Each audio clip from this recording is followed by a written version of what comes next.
when see Christ, no? Believers when sees Christ. When sees Christ. O pagdating ng panahon na makita natin ang ating Panginoon, no? Makikita yung teksto sa 1 Corinthians chapter 15 verse 22 down to 23. Okay. So, basahin ko po 'yan bago po tayo manalangin. 1 Corinthians chapter 15 verse 22. For as in Adam all die, even so in Christ shall all be made alive. Verse 23. But every man in his own order, Christ the first fruits, afterward that they are Christ at His coming. Okay? Tayo po'y panandaliang yumuko at manalangin, dakila naming Diyos na banal at makapangyarihan sa lahat. Maraming salamat po sa hapong ito, sa oras na ito, Panginoon, na muli naming pagbulay-bulayan ng iyong mga salita at muli namin mabigay ang aming oras sa pagbibigay ng papuri at pasasalamat sa iyo, Diyos, sa aming payak na prayer meeting, Panginoon, sa panahong ito, sa oras na ito, Panginoon. At dalangin namin, Lord, na huli mo kong gabayan sa iyong mga salita. Ikaw, Diyos, ang patuloy na magsalita para sa akin. Ikaw ang magsiksik ng kaalaman para sa akin, Panginoon. Gamitin niyo lamang po ako bilang iyong isang instrumento na walang kahit na anong laman. Ikaw ang magpuno sa lahat ng aking pakangailangan. Dakilain ka, O Diyos, at nawa, O Diyos, kalugdan mo ang iyong mga anak sa pakikinig ng iyong mga banal na salita at iyong tagapaglingkod, Panginoon, ay kalugdan mo din, nawa, O Diyos, ay mabigyan mo po ako ng gabay sa aming pag-aaral ngayong hapon na to. Maraming salamat po. Ito po ang aming samot panalangin sa pangalan ni Jesus. Amen and amen. Okay. Tayo po ay mag-aral ng salita ng Panginoon when sees Christ, no? Kailan ba natin siya makikita, no? Kailan ba? Siyempre, walang iba kung tayo po ay mawala na sa mundong ito. Walang iba kundi yun lamang ang patanging paraan. Pero, ang tanong, yun po ba ay sapat na? No, nang makita natin ang Panginoon lang ng harapan. Remember, ang sabi ng Revelation, Christ come and all eyes sees, no, the heaven na kumikidlat, kumukulog, or mayroong dagungdong. Lahat ng tao makakarinig maingay dahil sa mga trumpets. Maingay ang pagdating ng Panginoon. Kaya lahat ng tao, lahat ng mata ng tao makakita. Pero para sa isang Kristiyanong mananampalataya katulad natin, tayo po ay masyadong excited dyan. Sobra. Yung unang stanza, sabi dyan, for as in Adam, all die. Dahil kay Adan, namatay ang lahat. Before tayo, patay din. Hindi literal. Patay po tayo spiritual. At yung ating kaligtasan, tinatawag na na-obtain lang. Iba kasi yung nasa yun na eh. No, yung obtain kasi, yung word na obtain, natamo mo lang yun dahil merong isang instrumento o merong tao na ginawa o merong isang taong kumilos or what, na-obtain mo yung salvation.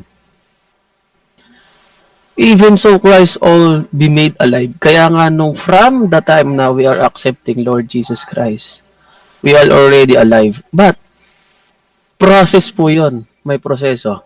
Hindi sa unang pagtatagpo ng kaligtasan o nagbahagi sa'yo, in-accept mo na si Lord Jesus. Yes, na-accept mo siya. Pero ang tanong, yung ba ay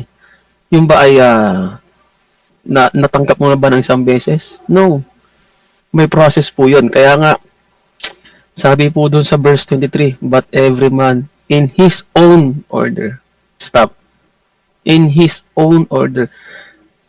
Na siguro nung nagbahagi ang isang Kristiyano na mananampalataya ng salita ng Panginoon, marami kayo, for example, 'di ba?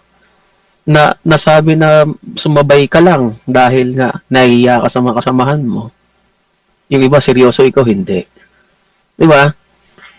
Kaya may process po yun. Hindi lahat ng nasira ng isang beses, dalawang beses, tatlong beses, nag-accept.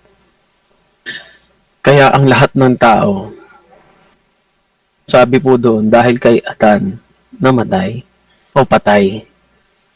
So ngayon, bilang isang Kristiyano, tayo po ay nagpupuri na sa Panginoon, ilang taon na or ilang beses na tayong nakakarinig ng preaching, ilang beses na tayong nakaka-attend ng church, ilang beses na tayong nakaka-attend ng fellowships. Marahil, no? Marahil sa ating buhay, buhay na si Kristo. At hindi lang basta dapat buhay ang ating Panginoon kasi patay ang Panginoon sa atin kung ang pananampalataya natin patay din. At higit sa lahat, kung ang ating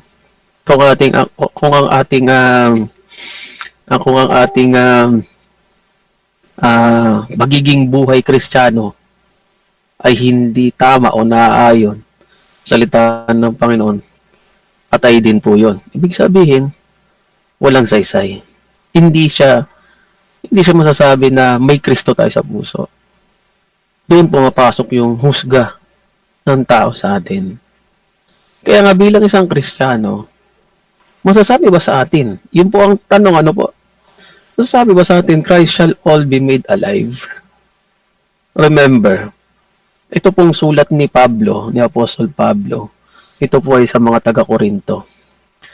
Ibig sabihin, sila po ay iglesia. Ibig sabihin, lahat po sila ay mananampalataya. But the question is, bakit kaya yun ang sinabi na Apostol Pablo? Diba? Hindi marahil maraming napapansin na negatibo sa iglesia ng Korinto. Every man in his own order. Lahat ng tao naaayon lang sa kanyang kalooban o naaayon lang sa kanyang kagustuhan. Nadatapwat ang bawat isa sa kanya'y sariling katayuan. Diba? Pero sabi ni Apostol Pablo, si Kristo ang pangunahing bunga. Diba? Siya talaga ang pangunahing bunga. Bakit siya ang pangunahing bunga? Dahil po kay Kristo Jesus, nagkaroon ng kaligtasan. Nagkaroon ng katubusan. Kaya nga, sabi niya, pagkatapos nito, sabi ni Apostol Pablo sa Tagalog, verse 23, pagkatapos ay ang mga kay Kristo sa kanya pagparito. Ibig sabihin, pagkatapos nito, yung lahat ng nakay Kristo ay magsisiparito. Katulad natin, mananampalataya. Yung ating goal sa ating buhay. How to share, hindi how Paano hindi how. Kasi alam naman natin yung way of salvation. Kung hindi man, meron naman tayong gabay sa Bible o ng mga other mga preachers, no, mga teachers, mga deacons or what, o kung mga pastors, itinuturo yon way of salvation. But the question is, itong si Corinto o itong mga mananampalataya sa Corinto, nagkaroon kaya sila ng pagparito nila sila ba ay naging bigay din ng mensahe ng Panginoon or taga-share ng gospel? Diba? Kaya nga, sabi niya pagkatapos ang may mga kay Kristo, ang lahat ng kay Kristo sa kanya ay paparito. Paparito sila, mag-share sila, magbabahagi sila, magbibigay sila ng tinatawag na kung patotoo, no, sa Panginoon. Then paano masasabi? Paano po kaya masasabi bilang isang mananampalataya katulad natin na tayo rin ay paparito? Anong gagawin natin? For example, kung tayo po ay nasa trabaho, kung nasa school, kung nasaan man po tayo, saan man tayong lugar, o lupalop, o saan man tayo, yung bang pagpaparito o yung Kristo na pangunahing bunga. Ano ba yung bunga na nasa iyo na natamo mo din o natamo ko, natamo nating lahat? Iyon ang ibabahagi natin. Di ba? Kaya nga yung dalawang bersikulo na yan, tayo, makikita dyan, no? Adam all die, no? Adam all die, lahat tayo namatay dahil kay Adan, no? Dahil sa kasalanan yan eh. Pero isang manapatay, lahat tayo namatay din dyan eh. Pero nung pumasok si Christ, si atin, nung pagkatanggap natin kay Kristo, we are already be made alive. Tayo po ay nabuhay mga muli. Ngayon, ang sabi ni Apostol Pablo dyan, every man in his own order, lahat ng tao, kagustuhan, yung pansariling katayuan lamang ang kanilang kagustuhan. Kaya nga, si Kristo ang pangunahing bunga, sabi niya. Kaya nga, si Kristo ang pangunahing bunga, na siyang pagkatapos nito ay kay Kristo ay siyang kanyang paparito. Ibig sabihin, yung pagparito o pagpunta mo doon, for example, nagpunta tayo ng iglesia ng Corinto, alam natin na lahat sila mananampalataya. Tama. Pero, pagpunta mo doon, ano ba yung naging bahagi natin doon sa kanila? Ano ba yung naibigay natin sa kanila, naiparating natin sa kanila para masabi na yung ating Kristo hindi patay? Kasi mamamatay ang Kristo na nakaupo sa ating mga puso kung tayo ay walang pananampalataya. Mahina, sabihin natin. And then, patay tayo sa patotoo. Imbes yung patotoo natin bilang isang Kristiyano, namamali ng landas. Diba? Hindi lahat ng unbeliever doon lang. Doon din napupunta. Sometimes, yung ibang believer, nagiging unbeliever din ang dating. Because of attitude, the way he talk, diba? The way he walk, no? Kaya nga sabi ng Bible, for we walk by faith, not by sight eh. Tayo lumalakad sa pananampalataya, hindi sa paningin. Ang ibig sabihin po nun, kung ang isang mananampalataya, yan po ay nakabase ng kanyang buhay sa Biblia, at yung kanyang paningin, yung pangsarili, yung pangmundo, ay wala na sa kanya. Yan ba yung pangmundo para sa ating laman? Of course, yung mga kagustuhan, kasi iba ang happiness at iba ang joyful. Joyfulness, iba po yun. Kasi ang happiness, meron isang tao o merong isang bagay na nagbibigay sa iyo ng kasiyahan, happiness po yun. Pero ang joyfulness, meron ka o wala, ikaw, ang puso mo ay nagagalak. Diba? Kaya nga, ang gusto iparating ni Pablo dito sa kanyang sulat, ano ba yung naging bunga mo sa pagpunta mo sa ganitong lugar? Ano ba yung naging bahagi mo sa pagpunta mo dito sa lugar na to? Diba? Remember, first, second, and third journey ni Apostle Paul, ang dami niyang naranasan dyan. Meron niyang binato, meron dyan siyang binugbog, meron dyan siyang niloko rin si Apostle Pablo eh. Di ba? Kaya nga sabi ni Apostle Pablo sa kanyang mga sulat, Panginoon, kung nanaisin ko lang na alisin mo sa akin tong tinik na to para mamatay na ako, gawin mo. Pero ang sabi ng Panginoon, my grace is sufficient for thee. Ibig sabihin yung tinik na yun, hindi naman sinabi ko anong klaseng tinik kasi yun eh. No? Hindi natin alam kung yung ba ay sakit, yung ba ay sobrang kalungkutan, yung ba ay sobrang hinagpis niya dahil sa mga nangyari sa kanya. Pero yet, sabi niya, to live is Christ and to die is gain, no? Ang mabuhay kay Kristo, ang mamatay ay kapakinabangan. Di ba? Dito si Apostle Paul, makikita natin kung gaano siya kadedikado, kung gaano siya ka-die hard kay Lord, no? Sobrang inidol niya sa isip ang Panginoon. Sobra. Napakabangis. Bilang isang Kristiyano, sa akin ang gusto ko lang iparating sa akin personal, faith 'yan. Pagka nawala yung faith, mamamatay yung ating Kristo. Mamamatay siya sa tingin ng tao, ha, sa tingin ng tao. Pero kailanman hindi namatay ang Diyos. Hindi siya namatay. Namatay siya physical, pero umakyat din. Kinalaunan after 3 days, nabuhay magamuli. No? Pero si Kristo na nakaupo sa atin, yung nakakakita sa atin, ibig sabihin yung nakakakita sa atin ng ibang tao, yung mga tao nakakita sa atin, kung wala tayong mananampalataya, paano na natin sila masasabi na mawin? Paano na natin sila masasyaran? Paano na yung mga binabahagi nating salita sa kanila ng Panginoon na kung tayo po mismo ay walang pananampalataya, right? Pangalawa, namamatay yung Kristo sa puso natin kung yung ating patotoo ay sira. Yun nga, sa ating pananalita, sa ating attitude, sa ating pagkilos, sa ating paggalaw, sa lahat ng ating ginagawa. Lahat yan nakatingin sa atin. Lahat ng tao nakatingin sa atin.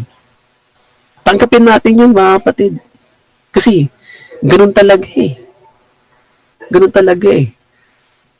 Kasi kung hindi natin masunod yung sinasabi na yung ating buhay nakadepende sa Bible, isa lang ang sasabihin sa atin, yan pala yung binabasa mo. Ganyan pala yung binabasa mo. Yan pala yung tinuturo ng binabasa mo. Hinuhusgahan tayo. Diba? Ang pagiging Kristiyano, mga kapatid, no turning back yan. No turning back. Kasi marami din na isulat, na itala sa Biblia, lahat ng nag-backslide, nagkaroon din ng palo. No turning back na yan. Hanggang sa pagdating na ng Panginoon yan. Hindi mo na kayang sabihin pa na, babalik ako sa dati. Pag pinili mo yon, may karapatang palo. O kung worse na yung mamatay ang isang tao. Worse na yung kunin ng Panginoon ang kanyang buhay. Pero maraming naitala sa Bible na ganun. Marami. Then, meron po akong isang babasahing verse. Ito po ay isang attitude ng isang Kristiyano. Dito na po siguro tayo magtatapos. Kaya ako nasabi, ang Kristo na kanya pinaglingkuran ay patay.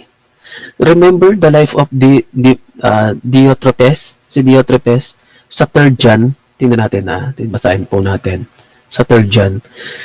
Kung ganito ang attitude ng isang Kristiyano, patay. Sobra patay ang Kristo na ating pinaglilingkuran. Patay. 3 John, chapter, verse 9. Yan, verse 9. Ayan, verse 9 and 10. Sabi po rito, sa Tagalog, ito po ay sulat ni Apostle John sa iglesia, no, na kung saan nandoon nakamiyembro si Diotrephes. Sabi niya, ako'y sumulat ng ilang bagay sa iglesia. Dadapot si Diotrephes na nag-iibig magkaroon ng kataasan sa kanila ay hindi kami tinatanggap.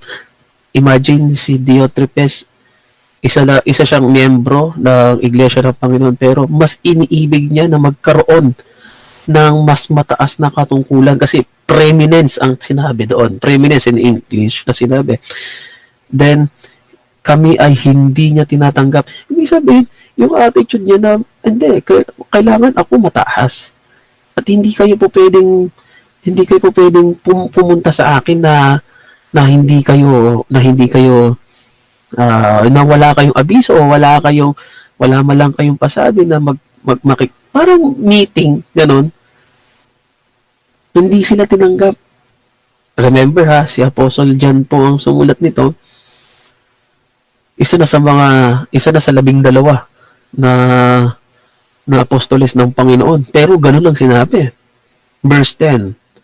Sabi niya po rito, kaya't kung pumarian ako, ay ipaaalala ko ang mga gawa. Ito po ay si Apostle John. Ipaaalala ko ang mga gawang kanyang ginagawa na nagsasalita ng masasamang salita laban sa amin. Di ba? At hindi nasisiyahan sa ganito. Remember, kita niyo po yun?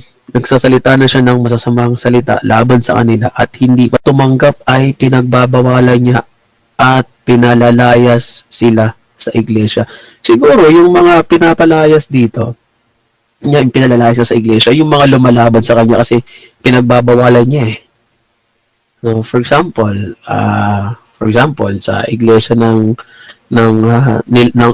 nila Juan de la Cruz, may gusto makipag-fellowship, ayaw niya. At ang matindi pa niyan, yung mga miyembro doon mismo sa iglesia, pinalayas niya. Imagine. Hindi naman ako magbibitaw ng ano rito na meron din mga pastor na nagpapalayas ng miyembro. Pero hindi naman sa missionary bap yan. Pero Baptist din. May mga ganun eh. Nang babato pa nga ng Bible eh. Di ba? Yung ganitong attitude, nasaan dyan yung Diyos? Kanina na binasa natin doon mismo sa 1 Corinthians. Nasaan yung Diyos niya? Di ba? Kaya, ang tingin dito ay sobrang sama. Sobrang sama ni Diotrephes. Remember, kawan, pinapalayas niya at gusto niya magkaroon ng posisyon. At hindi lang basta posisyon, lahat ng masasakit na bagay at salita ay kanyang sinabi. Di ba? Hindi naman dyan binanggit ko anong kasalanan na ginawa ng mga miyembro. Kaya yun hindi sinulat marahil hindi naman talaga sila lumalaban sa kanya. Diba? Bilang isang Kristiyano, yung sinabi ko kanina ng pagkilos, paggalaw, pagsalita, attitude, lahat, nawa, nandito sa kanya lahat yon. Hindi man ganyan katindi yung mga miyembro, no? O yung mga miyembro ng isang iglesia. Pero yung way ng ating pananalita, pagkilos, saka yung ating pag-act, no? Yung pananalita natin, nakikita doon. So malalaman nila at masasabi nila na patay yung Kristo nito. Hindi po ba? Ang balikan lang po natin yung ating text. Ang tanong lang po na may iwan ko sa hapong ito.